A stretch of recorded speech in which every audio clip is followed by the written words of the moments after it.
Hello guys, this is Alex the Rail Thinning Redneck here. I'm going to do a bike video this time.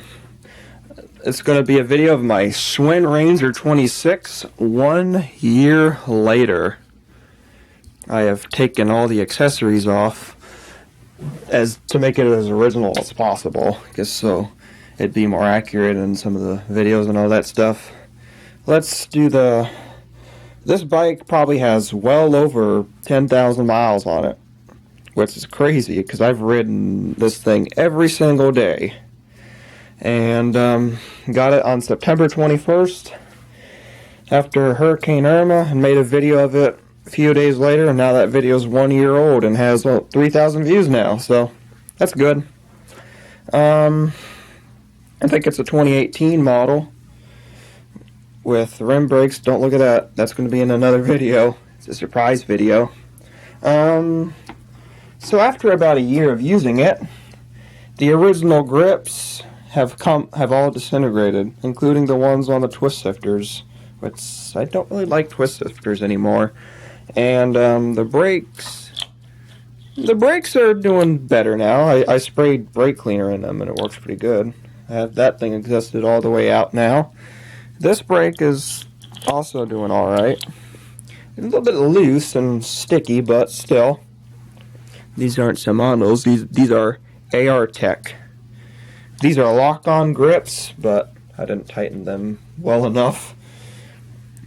I got these a couple days ago, but already doesn't work because they don't really work too well because the handlebars aren't wide enough.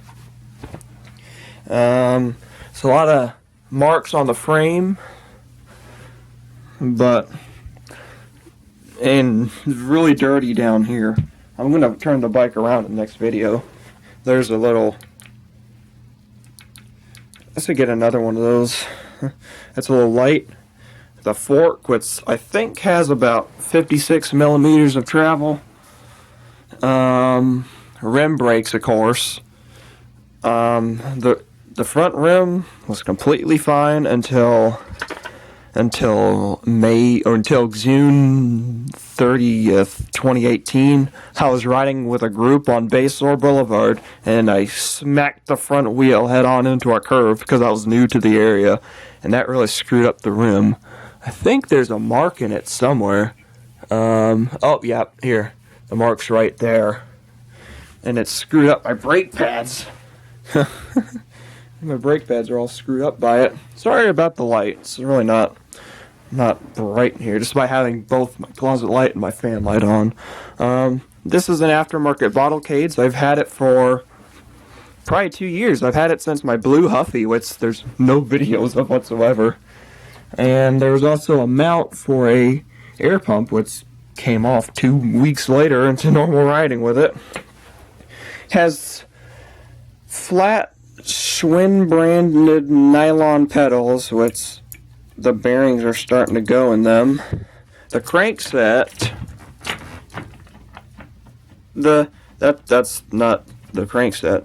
Crankset seems to be doing pretty good, a little bit. The kickstand is broken off. These pedals are worn out. Got the Schwinn crank arms, they're still really good. Let's see. The Pacific Cycle sticker's still on there, limited lifetime. These cables up here are still in good shape. A little bit dirty on there, but oh well. This is a Hits for my awesome Elite 2 bike cargo trailer. I have a couple videos of it. And this is a rear-mounted rack. And thankfully, the frame has that bar on there. Otherwise, I couldn't do this. And every bike I have, I want to put this on because I think it's a necessity if I'm going to be commuting with these bikes. It has the rear tire went flat 3 times in 1 month, and so I just replaced 3 tubes with the Slime Super Tube from Walmart. $7, not too bad. So, indicator of a slime tube. The tube in this one is still stock. I'm gonna turn the bike around to do some more observations on it. The seat. starting to wear off, but oh well. Yeah, when the grips came off the twist sifters, I ended up using vice grips as like a stick sift, and that's pretty good. The stem, it's doing pretty good. Threadless headset. The 4 bolts are way better than other setups on most cheaper bikes of this price range. I paid $213 for this. Minus tax, it's $199. So we're going to turn the bike around and sew the other side of it. Alright, I'm not going to be riding it in this video, it's just no time. The brake pads on this thing, they're worn out. If you look somewhere on this rim, there's that mark is on there. Ah, there's the mark from when I made impact with that curve. At first the reseals sucked on these things, but a little bit of use later, they ended up doing pretty good. Schwinn quality pads. This pedal's in better shape than the other one. The Schwinn crank arms and a very rusty and dirty drivetrain. This drivetrain,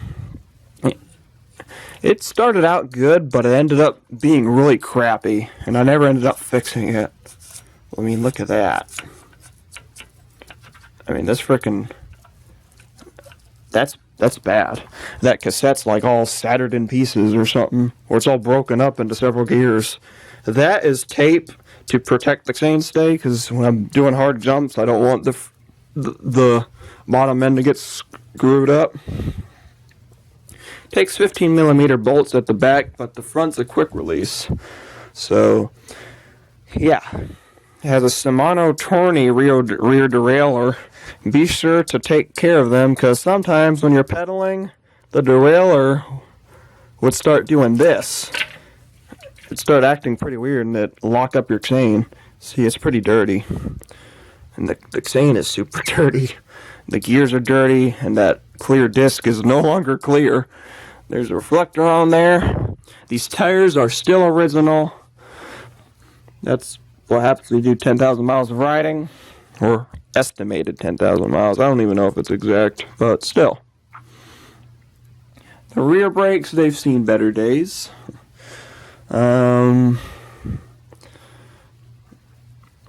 Yeah. Whenever you pedal, the gearbox frickin' snaps, but I'm going to demonstrate that in another video because I'm inside my room. But overall, I'm actually going to be completely rebuilding this bike, because I can replace the rims, replace the fork, replace all this crap up here with some trigger shifters and some hydraulic disc brakes. In order to get that, I have to change the fork with disc brake mounts and change the rim, put 2 Maxxis tires on it, new pedals. I think the crank arms are alright. New cassette for sure. Probably better quality derailleurs. Maybe a better quality bottle cades. The bottle cades can go on my next bike. The rack can stay, because I need that rack to carry things on. And the trailer hitch is definitely going to stay on. Probably going to have to buy another trailer hitch though. Yeah. Other than that, I think I still like this bike, even though I have a few issues with it. That's why I'm going to be keeping it and rebuilding it over time, making this thing a better quality bike. Because I paid this thing off, like, right after I bought it. I went back to work, got some paychecks, and paid it off. So, yeah. So, yeah. Well, so that's going to wrap it up with the video. This will be Alex the Rail Fanning Redneck. And by the way, another bike video is going to be after this. Stay tuned. Hope you enjoyed Alex the Rail Fanning Redneck.